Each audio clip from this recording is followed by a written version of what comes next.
কংগ্রেসের সরকার, কমিউনিস্টের সরকার, তৃণমূলের সরকার ডক্টর শ্যামাপ্রসাদ মুখার্জির এই অবদানকে ভুলিয়ে দেওয়ার জন্য পশ্চিমবঙ্গ দিবস সরকারিভাবে পশ্চিমবঙ্গে পালন করেননি। এই প্রথমবার পশ্চিমবঙ্গের রাষ্ট্রবাদী ডবল ইঞ্জিনের সরকার সরকারিভাবে পশ্চিমবঙ্গ দিবস তারকেশ্বরে পালন করছে। আমরা গর্বিত।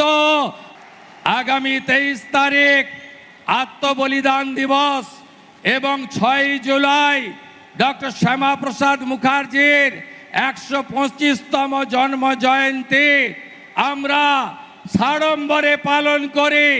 আপনাদের সরকার, রাষ্ট্রবাদী সরকার ঠিক করেছে শ্যামাপ্রসাদজির পৈতৃক ভিটা জিরাট আমরা সরকার ক্রয় করে স্মৃতিসৌধ বানাবো, লাইব্রেরি বানাবো, আর কলকাতাতে 125 ফুট উঁচু ডক্টর শ্যামাপ্রসাদ মুখার্জির দণ্ডায়মান মূর্তি স্থাপন করে ডক্টর শ্যামাপ্রসাদ মুখার্জিকে অক্ষয় অমর করে রাখবে আপনাদের সরকার।